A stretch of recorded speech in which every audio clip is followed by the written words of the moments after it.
दोस्तों, इस दुनिया में जिस तरह भूत चुड़ैल होते हैं, आत्माएं होती हैं, जिन जिन्नात होते हैं, उसी तरह उनके रहने के लिए कुछ ना कुछ जगह भी वो मुकर्रर कर लेते हैं।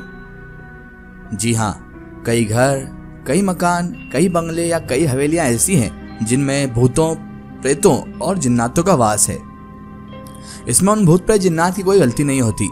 जब आप किसी मकान को ज़्यादा टाइम तक खुला छोड़ देते हैं या फिर खंडर कर देते हैं या फिर उसमें रहने ही नहीं जाते, जहाँ पर इंसान की आमद नहीं होती, जहाँ पर इंसान की मौजूदगी नहीं होती, फिर वहाँ पर भूत प्रेत, जिन जिन्नात, इनका वास हो जाता है, इनका घर बन जाता है और फिर ये इंसानों की तरह ही उस घर में अपना बसेरा कर लेते हैं। और फिर जब इंसान बहुत सालों बाद उस घर में जाता है और रहने की कोशिश करता है तो फिर वो लोग इनकी मौजूदगी को बर्दाश्त नहीं कर पाते और इन्हें भगाने में लग जाते हैं। आपने कई मर्तबा ऐसा सुना होगा कि फला घर हमें नहीं फला, फला घर में हमारे साथ ऐसी ऐसी घटनाएं हुई कि हमें वो घर छोड़ना पड़ा, फला घर बड़ा मनहूस है और फला घर बड़ा पनौती है, वहां पर कोई रह ही नहीं सकता। आपने ऐसे कई घर सुने होंगे और कई लोगों के तो मोहल्ले में भी ऐसे घर होंगे जहां पर कोई आज तक रहने नहीं आया और कोई भी रहने आया तो वो कुछ दिन में घर को छोड़कर ही भाग गया। आपके उधर हो ना हो, लेकिन मेरे उधर ऐसा घर जरूर है। बहरहाल, आज की हमारी जो स्टोरी है वो इसी तरह की स्टोरी है। ये स्टोरी है एक हॉन्टेड हाउस की, एक भूतिया घर की, या कह लीजिए आसेब ज़दा घर, या फिर जिस घर में आसेब, बला, जिन जिन्नात या भूत प्रेत किसी का भी वास हो। एक बड़ा ही डरावना घर जिसकी कहानी आज हम आपके लिए लेकर आए हैं। और इस कहानी को सुनने के बाद आपको भी यकीन हो जाएगा कि कुछ घर शापित भी होते हैं और कुछ घर हॉन्टेड या फिर भुतहा घर भी होते हैं। ये बात है गोवा की। मैं अपनी फैमिली के साथ गोवा में ही रह रहा था। हम पहले वहाँ एक छोटे से किराए के मकान में रहते थे क्योंकि उस वक्त हमारी फाइनेंशियली कंडीशन इतनी अच्छी नहीं थी। उसके बाद धीरे धीरे हमारे हालात सुधरते गए। हालात सुधरते सुधरते ऐसे भी दिन आए जब हमने खुद का घर लेने की सोची। उसके कुछ दिन पहले ही हम नए घर में शिफ्ट हुए थे, जो कि वास्तव में एक बहुत बड़ा घर था। उसे पाकर हम बहुत खुश थे। मैं और मेरी फैमिली बहुत ज़्यादा खुश थे कि हमें इतना बड़ा घर मिला। और आप यकीन नहीं करेंगे कि घर एक ऐसी चीज़ है जिसे हासिल करने के बाद एक इंसान को बड़ी खुशी और बड़ा दिली सुकून भी हासिल होता है। और उसी तरह की मिली जुली कैफियत थी हमारी। लेकिन अचानक ही चीज़ें बदलने लगी।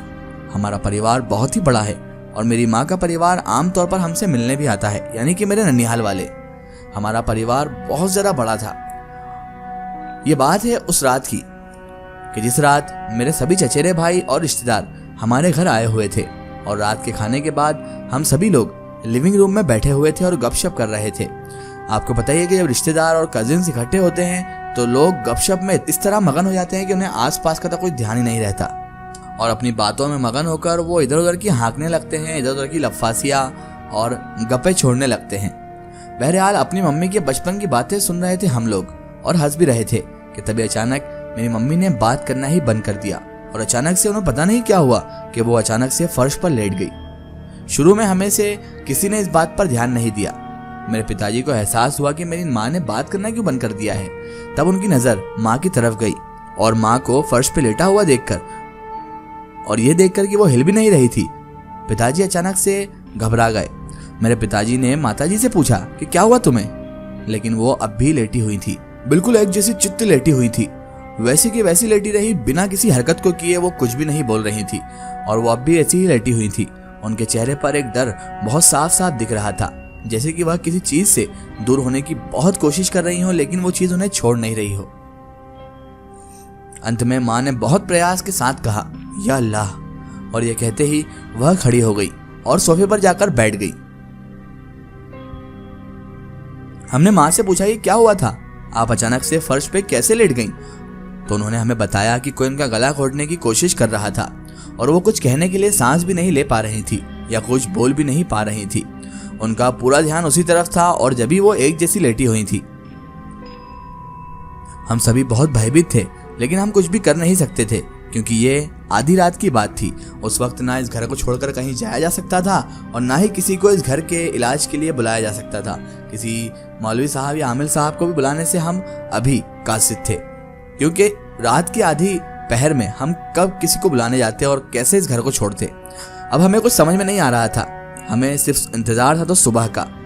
अगली सुबह जब हुई तो हमारे सभी रिश्तेदार चले गए और जब हमारे सारे रिश्तेदार अपने अपने घर चले गए तो मेरे पिताजी हमेशा की तरह काम पर चले गए। सबने सोचा कि हो सकता है कि ये हमारा वहम हो या फिर माताजी को कोई ऐसा वहम बैठ गया हो, डर बैठ गया हो, जिसकी वजह से उन्हें ऐसा फील हुआ हो।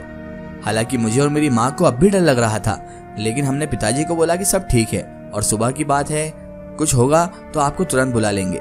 सुबह थी ना, इसलिए हमने सोचा था कि अगर अभी कुछ होगा तो हम पिताजी को फ़ोन लगाकर बुला लेंगे या फिर किसी और को मदद के लिए बुला सकते हैं। इसलिए हमने एक और रिस्क लिया और वहीं पर रहना शुरू कर दिया और सब नॉर्मल करने लगे। दोपहर में मैं अपने कमरे में कुछ देर के लिए सो गया। अचानक मुझे ठंड लगने लगी और मेरी नींद खुल गई। मैं उठकर अपने कमरे से बाहर जा रहा था, तभी किसी ने मुझे जोर से धक्का देने की कोशिश की और उसके बाद मैं अपने बिस्तर पर गिर गया। मैं किसी को नीचे से मुझे पकड़े हुए देख सकता था। मुझे समझ में नहीं आ रहा था कि कमरे में अचानक से कौन आ गया और ये मुझे धक्का देकर नीचे क्यों गिराया और ये मेरे हाथ पकड़े हुए है और मुझे ऐसा औंधा क्यों पटक रखा है। जोर का आवाज सुनकर मेरी माँ दौड़ती हुई आई, क्योंकि मैं जोर से चिल्ला उठा था। और आप भी यकीन मानिए कि इंसान की हालत उस वक्त कैसी होगी जब कोई अंधे की ताकत उसे ऊपर से पकड़े हुए हो और उसका बस ही ना चल रहा हो और उसे धक्का देकर किसी ने गिरा दिया हो, परंतु वो उसे दिख भी नहीं रहा हो। आप ही बताइए, उस सिचुएशन में इंसान हड़बड़ाएगा नहीं तो क्या करेगा? क्योंकि कोई भी इंसान है, उससे भी पता है कि भूत प्रेत सब होते हैं और इनका सामना अगर हो जाए तो इंसान की फटके गले में आ जाती है। और ऐसा ही कुछ अभी मेरी हालत हो चुकी थी। मैं यही सोच रहा था कि मेरे को कौन पकड़ा हुआ है और किसने मुझे इस तरह से पकड़ रखा है। अब मेरे तो कुछ समझ में नहीं आ रहा था। मैं जोर जोर से चिल्लाकर अपनी माँ को बुला रहा था। जोर की आवाज़ सुनकर मेरी माँ भी दौड़ती हुई आई और चिल्लाते हुए दरवाज़ा खोली। तभी अचानक से सारी गतिविधियां बंद हो गई। यानी कि मेरे साथ जो सारी हालत चल रही थी, कोई मुझे पकड़ा हुआ था, मैं औंधा पड़ा हुआ था और वो मुझे दबाए जा रहा था, ऐसा सब कुछ होना अब अचानक से बंद हो गया। मैंने अपनी माँ को कुछ भी नहीं बताया था, लेकिन मेरी माँ ने पूछा क्या हुआ, तो मैंने अपनी माँ को बताया उस व्यक्ति के बारे में। वही अदृश्य सी ताकत, वही अदृश्य सा व्यक्ति जिसने मुझे अभी अभी पकड़ा हुआ था और जिसको पकड़ते हुए माँ ने भी मुझे देखा था। माँ ने तुरंत पिताजी को फोन किया और हम तुरंत कुछ दिनों के लिए घर से बाहर रिश्तेदारों के पास चले गए।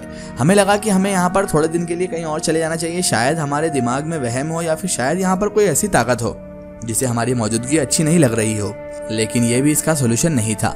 हम रिश्तेदारों के पास चले गए, लेकिन कुछ दिन बाद हम यह सोचकर वापस आ गए कि अब सब कुछ ठीक हो जाएगा, अब कुछ नहीं होगा हमारे साथ। मेरी सिस्टर उस वक्त बेंगलोर से आई थी। रात के समय मेरी बहन कंप्यूटर पर कुछ काम कर रही थी, तभी कंप्यूटर खुद से अनप्लग हो गई। हम बार बार उसे प्लग करते और प्लग बस ऐसे ही बार बार सॉकेट से निकल जाती। सिस्टर को भूतिया चीज़ों के बारे में कुछ नहीं पता था। वो ऐसी लड़की थी जो डरती नहीं थी। जब उसे पता चला कि घर प्रेतवादी थे, वह बिना किसी को कहे चिल्लाने लगी, मैं तुमसे नहीं डरती, तुम जो चाहो कर सकते हो। उसने प्लग को सॉकेट में वापस लगा दिया और कंप्यूटर को फिर से चालू किया और फिर से प्लग अनप्लग हो गया। वो इतनी निराश हो गई कि उसने भूत को ही कोसना शुरू कर दिया। पापा माँ दौड़ते हुए आए और मेरी सिस्टर ने उन्हें सब कुछ बता दिया। मेरे पिताजी ने कहा कि अब तो हम यहाँ नहीं रह सकते, अब तो हर दिन हमारे लिए यह हानिकारक होते जा रहा है। कल को अगर कुछ हादसा हो गया तो उसका जिम्मेदार कौन होगा? और यही सोचकर मेरे पिताजी ने हाथों हाथ उस घर को सौदा करके उस घर को छुड़वा दिया। और जैसे जैसे हम उस घर से बाहर कदम रखते गए, हमें लग रहा था जैसे हम स्वतंत्र हो रहे हैं, जैसे मैं फिर से सांस ले सकता हूँ। ऐसा लग रहा था हम किसी चंगुल से आज़ाद हो गए हों।